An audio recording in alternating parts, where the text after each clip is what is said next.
As we're all aware, the country of Bangladesh has been in the news. Our hearts, our prayers go out to the people of the land. May Allah subhanahu wa ta'ala bless them, make this transition time easy for them. So I thought that inshallah today, let us go over very briefly a bird's eye view of some of the interesting anecdotes and historical lessons we can learn from this region.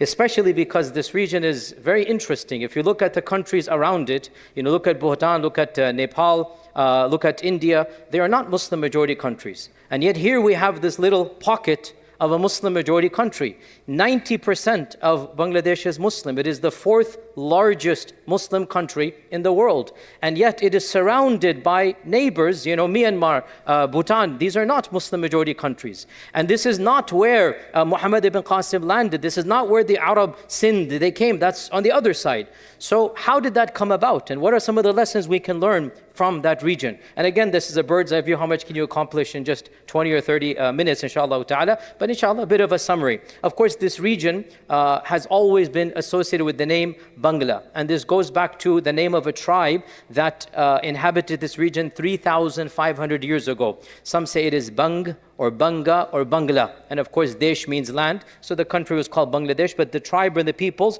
are the Banga or the Bangla peoples. And this region, before the coming of Islam, was majority Buddhist, and perhaps 30-40% Hindu. But the Buddhism was the majority in this region. How did Islam come to this region? The earliest references that we have in our Islamic sources goes back to one of the books written under the Abbasids by a scholar by the name of Ibn Khordazbeh. He wrote a book in around 800 CE, 1,200 years ago, called Kitabul Masaliki wal Mamalik. And in it, he talks about the geographical regions that the Abbasids have contact with. Those that they control and those that they are aware of. It is like a book of geography of 1,200 years ago. And he mentions cities and lands that we now understand. Of course, he doesn't use the term Bangla or Bangladesh, but he mentions coastal cities and lands that we can now link up to what is now the modern land of Bangladesh. And he mentions that these cities are cities where the Abbasid ships go and they go to port over there, they stay there for a while, and there are people living there from the Abbasid and from the Muslim and the Arab traders. So we learn, therefore, that trade was the main initial route that Islam came to this region, beginning from the time of the late Umayyads, early Abbasids. And excavations have actually uncovered gold coins and silver coins. We find them in this region that date back to the time of Harun al-Rashid. So there was a thriving industry from the time of the early Abbasids. Clearly, we even have architectural remnants of mosques. Now realize, there is no sultanate right now. There is no political entity, but there are Muslims in the region. And this is something that is documented by later geographers as well. Later on, the most famous geographer is Al-Mas'udi. He mentions this region. Al-Idrisi, who was the first to draw a map of the world, Al-Idrisi also mentions pockets of Muslims living in these regions. In fact, the name of the second or third largest city, Chittagong, is actually derived from what the Arabs called this region. How many of you people knew this? Chittagong comes from Shattul Ghanj. Shattul Ghanj. The Arabs called the Ganges River Ghanj. Ganges, Ghanj. And Shat means the delta or the entrance. And if you look at a map, those of us not from Bangladesh, you don't know where Chittagong is, but the Bangladeshi people know what it is. It is where the entrance to the Ganges and the exit from the Ganges, that's exactly where Chittagong is. The whole river, the famous river of India, the Ganges River, its main tributary into the Bay of Bengal, its main tributary, it is right at the tip of Chittagong. And Chittagong is Shattul Ghanj. Shattul Ghanj. That is the delta of the Ganges River. And that's, the Arabs would call it Shattul Ghanj, and this eventually came into what we now call Chittagong. Now, the first Muslim power that entered here dates back to around the 10th or 11th century, and this is one of the branches of the Ghurid dynasty. The Ghurid dynasty, of course, was established northeast, but one of the branches came and conquered some of the regions until they finally made their way to Bengal. And the first famous ruler or the first conqueror of the Ghurid dynasty was Bakhtiyar Khalji. Bakhtiyar Khalji.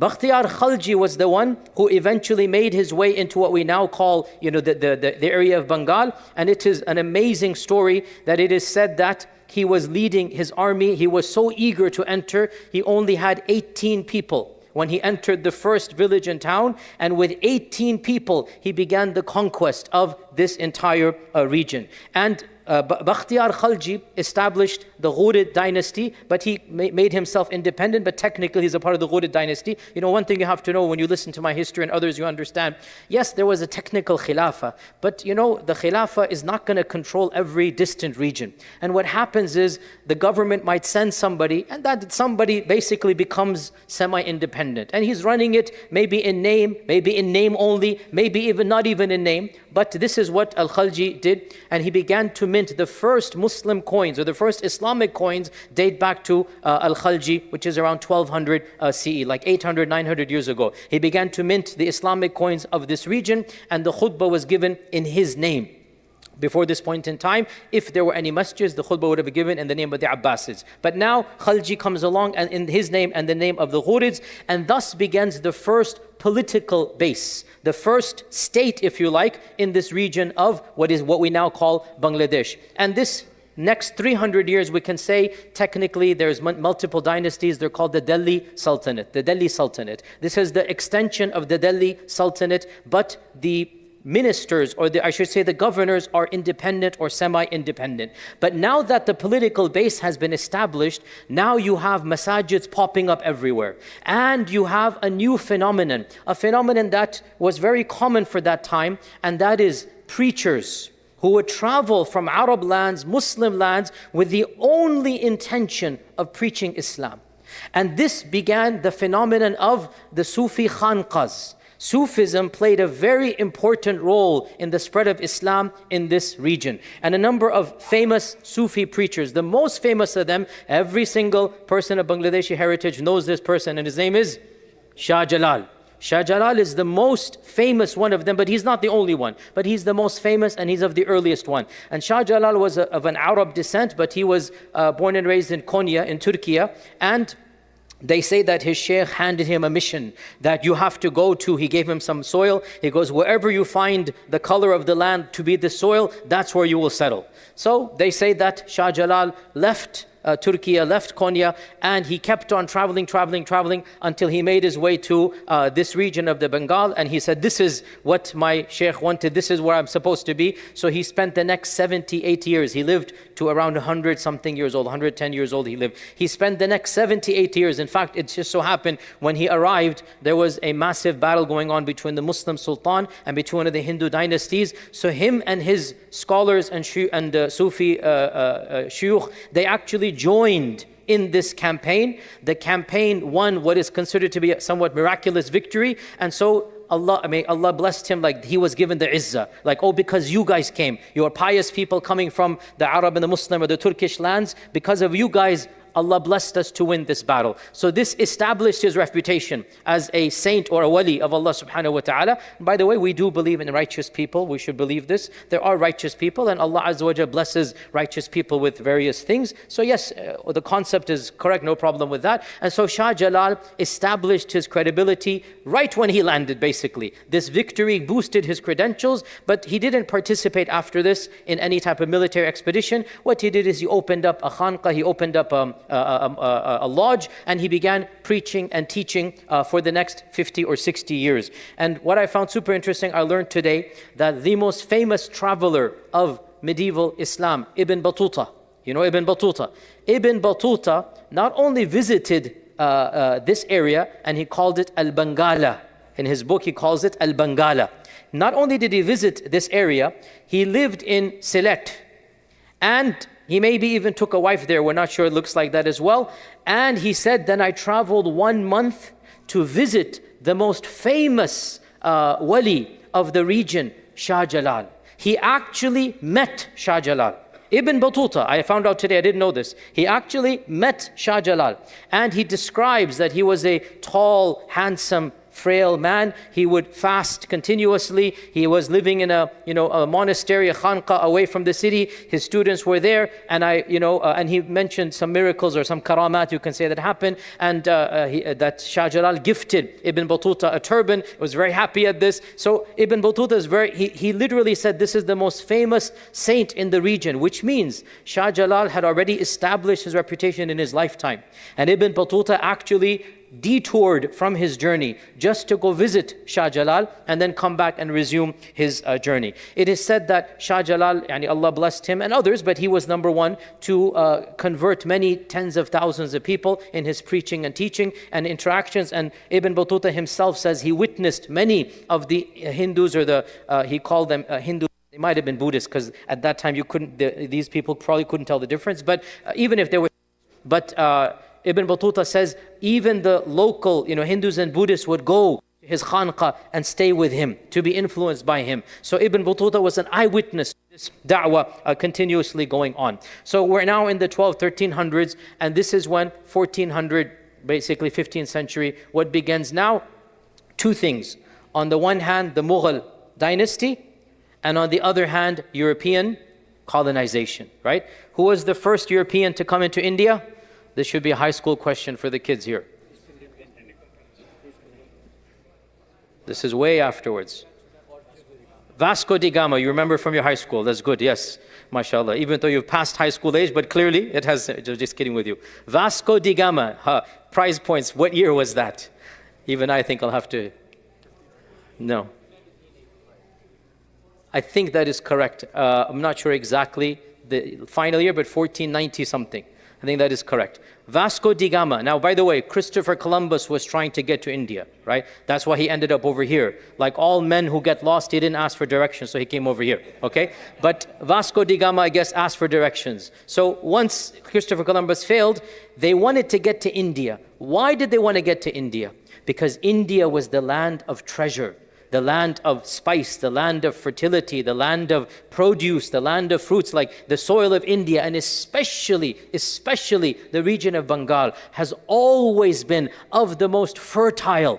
And actually, historically, in our times, there is a perception that this region is impoverished. This is a modern perception. For its entire history, this region has been of the most powerful economic places, and in fact under the Mughals, this was the number one producing region of the Mughal dynasty. Under the British, this used to be number one, and then by the time the British left, it went down, as I'm going to explain in a while, right? So this is why they wanted to come, primarily because of not only this region, but especially because of Bengal. And so in the 1500s, 1600s, two things happened. Both of them affected the people of this region. First and foremost, the Mughal dynasty. Of course, you have Babur, you have Akbar, Shah Jahan. They, of course, built the largest, or they not built, but they created the largest network, the largest conglomerate political base. And as a part of that, they also acquired, if you like, Bengal, and they made it into a province. And so for around 150 years,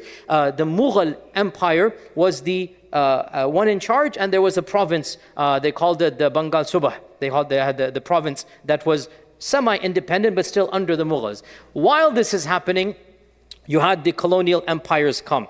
And by the way, it was the Mughals who also chose Dhaka as their regional capital. And this was the rise of Dhaka now. So now whatever capital you choose, so then it's going to start rising. And so it was the Mughals who chose. And you still have, as all the people from that region know, you have magnificent structures built in that region still to this day. Magnificent, beautiful masajid that are still standing to this day. So, and I also have to mention before I move on, I forgot to mention in the beginning that of course the language of the people of this region is different, and their culture is different, and therefore their intellectual and cultural heritage has a unique strand. They are, their art, their architecture, their language, their scholarship has been written in a different style and language than any other, and so they have contributed a very unique way of both architecture and cuisine, and of course Islamic thought as well.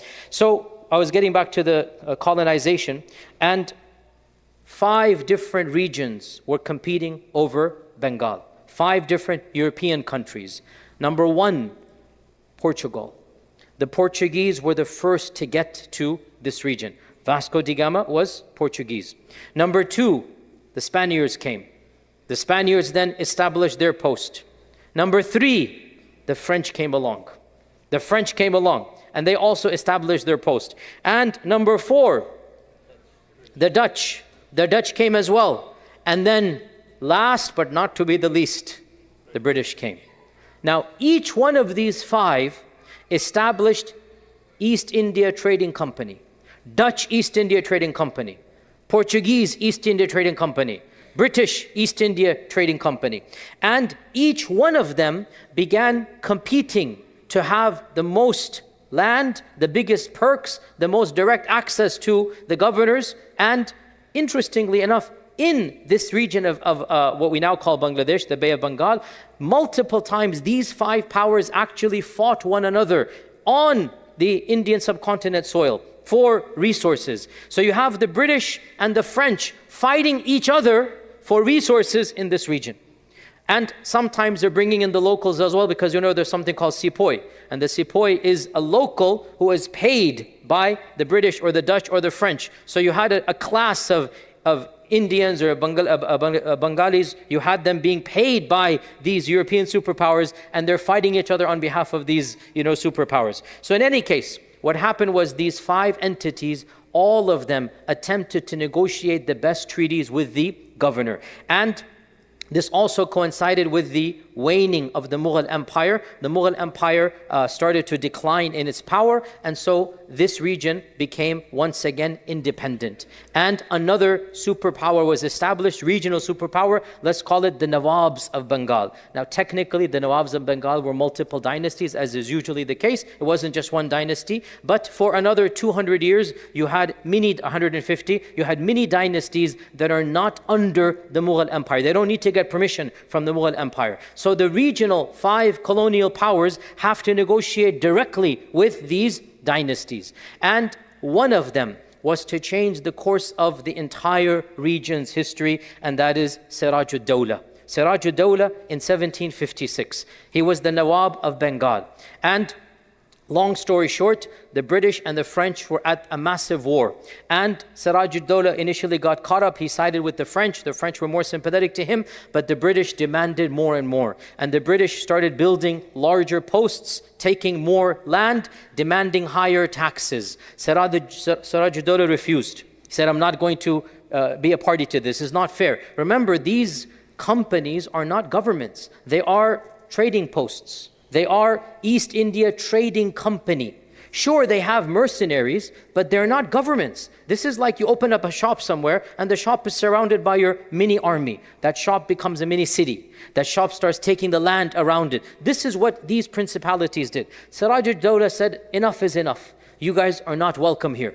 And for one of the most historic and important times, he went to war. He fought the colonizers. This is now not necessarily the first, but the most important and the most seminal fighting that took place by the locals, the resistance against colonization. It was done by the Nawab of Bengal against the British. And in fact, initially he succeeded. He overtook Calcutta and he freed he kicked out the British. He had to he killed some of the people there as well, the British people, obviously that happened. And when that happened, the British sent in the troops. And they sent in their most promised and decorated general. His name is Major Robert Clive.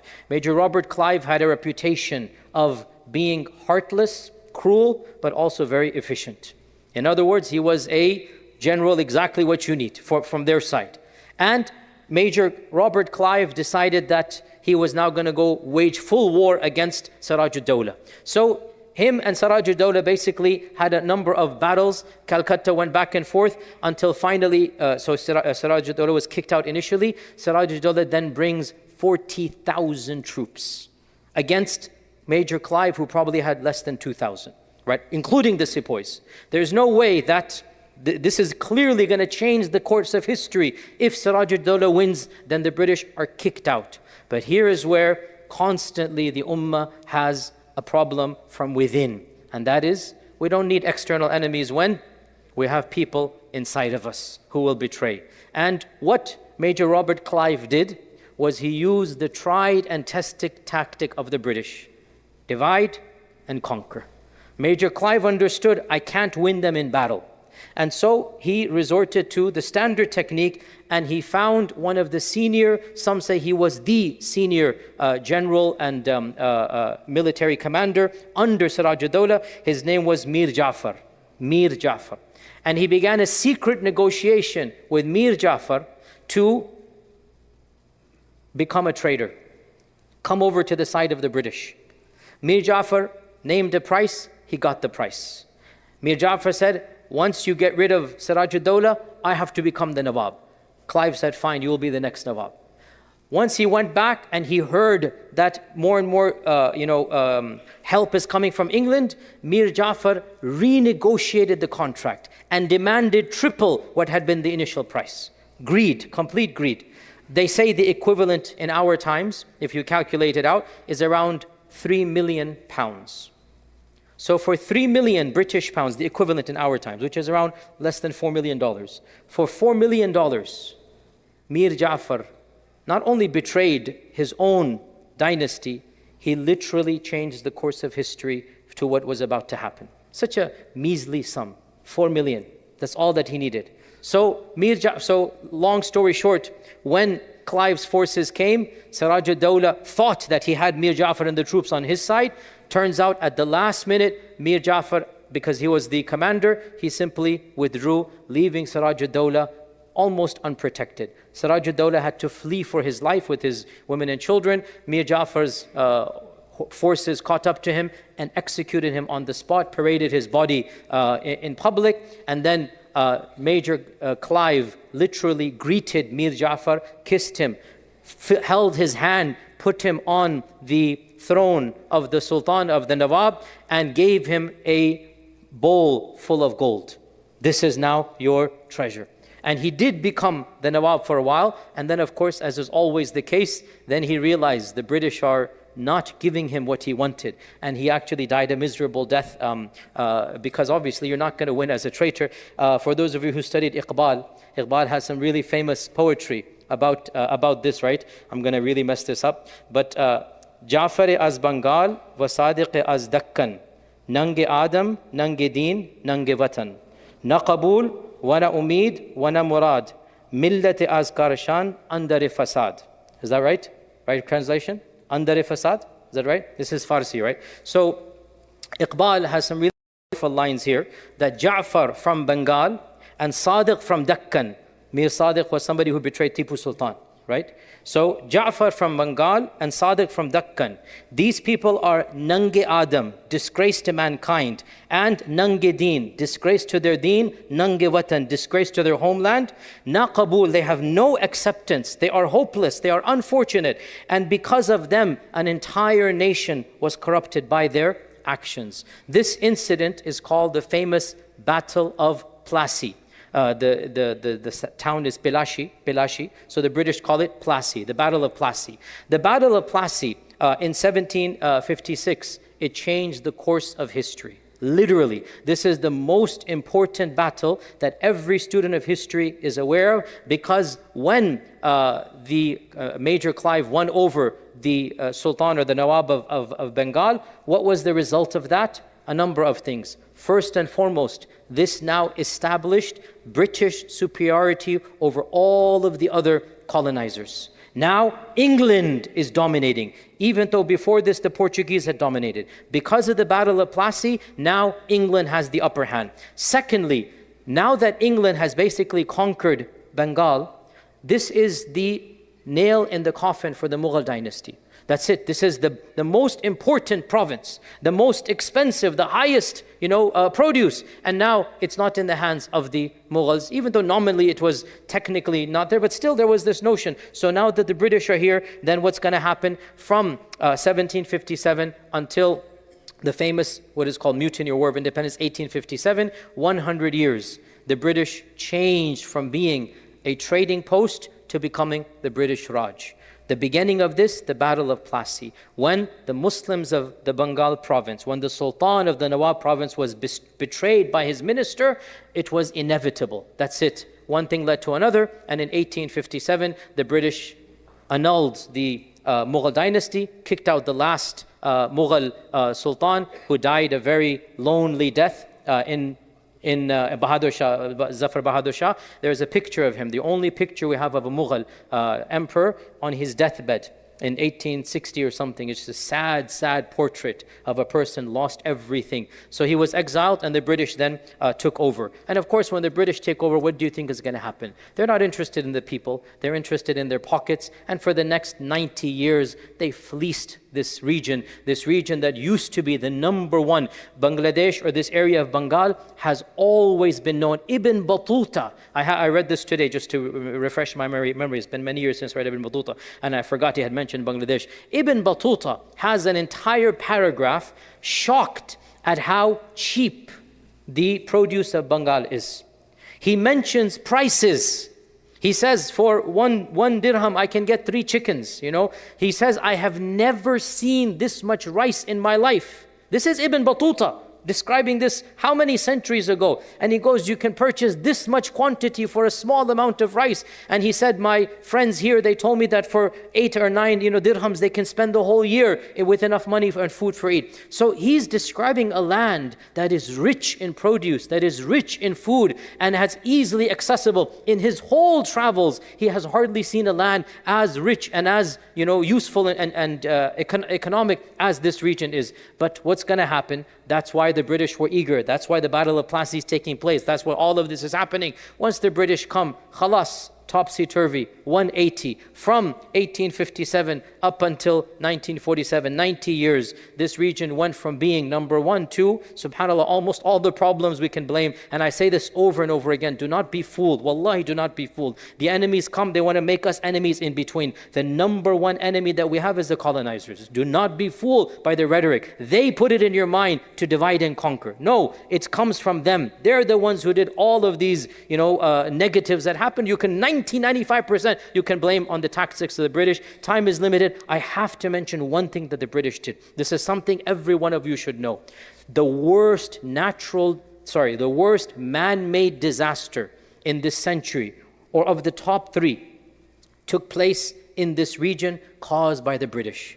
In 1943 and 1944. Every person here from that region is well aware of what happened. I'm sure many of you have stories of your grandparents about what happened during this time. The infamous famine that took place, in which we don't even know how many people lost their lives. That we can't even calculate. Like 5 or 10% of the region's population disappeared in 1 year. Up to maybe 3 million people, not just because of famine, but then because of the famine, the hunger, the disease, the dysentery, all of this caused simply by the mismanagement and the greed and the inhumanity of the British. This was a preventable disaster. How can you starve to death in one of the most fertile regions in the world? How? When you have British who are more interested in sending food to their troops, not caring about the local, because World War II is going on. And so the British, a series of bungling mismanagements that they didn't care about. To be precise, it's not as if they intended to kill 3 million people, but they didn't care that they killed 3 million. See the difference? It's not as if they had a tactic, what are we going to do to mess up? But their mismanagement, and there's many PhDs and many books written, you can find this on Amazon online. What would the British do about intentionally limiting? Because they were worried that the food would end up in the wrong hands. They also wanted the food that was available to end up in their troops. And so both the tactic of limiting what they can produce, along with acquiring what they are producing and not distributing it. There are pictures. Wallahi, these pictures, they will move any heart to tears. There are pictures of hundreds and thousands of emaciated men, women, and children just dying on the streets. Because this is 1940s. You have lots of pictures, you can see them, of people literally like bones that sit. And there's barrels and barrels of rice being sent outside, not to the locals. And infamously, when even the viceroy and the governor felt pity, and he begged Churchill, please change your policies, right? This is a famous draft. I wish I could show you the picture of it, right? That he sent the telegraph to Churchill. that, please do something. We have millions of people dying here. And Churchill, look at the arrogance of these people. I know they say Churchill is a hero and whatnot. Yani, if you look at these people, they have no ounce of humanity for anybody outside of their race. You know what Churchill said? If they're starving, how come they're breeding like rats? How come there's so many? And if so many people are dying, how come Gandhi is still alive? He did not change the policy. Literally, even the local governors begging him, and he has it in his handwriting, that, they're still breeding like rats. He called the people there, they were all Muslims, he called us their rats. He goes, look at their quantity. They're people like rats. Why should I change my policy? And if they're all dying, I want Gandhi to die. Why isn't Gandhi dying? Just the amount of racism and arrogance that in that, cruel. And because of this, as we say, we'll never know for sure, but maybe up to 3 million people passed away. And of course, it's because of this that there was a strong resistance from this region against the British. Many famous thinkers and many intellectuals, they championed for freedom, along with people in other regions. Bangladesh, or in this region, of course, is not called Bangladesh right now, but the people of this region are of the most antagonistic. And eventually, of course, in 1947, as you're aware, that is when the British had to leave. And because this is now a Muslim majority land, so then they also granted it separate independence. And now, as you know, multiple changes are happening. So we ask Allah subhanahu wa ta'ala to bless the people of this region. Wallahi, our hearts, wallahi, I swear to you, my heart, my du'as are for the people. It was so, joyous to see, some of the things happening. Alhamdulillah, alhamdulillah. In the end, we just make dua, all we can do. We make dua to Allah subhanahu wa ta'ala that Allah Azza wa Jal protects the people, blesses them with a government that genuinely cares about them and their interests, that blesses them with a government that wants to protect their own civilization and culture. 90% Muslim, they should be proud of this. They give so many, contributions to the ummah. So may Allah subhanahu wa ta'ala protect them, bless them, grant them hidayah, and inshallah ta'ala let us see Izzah back as it used to be, the political and economic capital for thousands of years. We pray inshallah ta'ala this returns. Jazakumullah khair. Assalamu alaikum wa rahmatullahi wa barakatuh.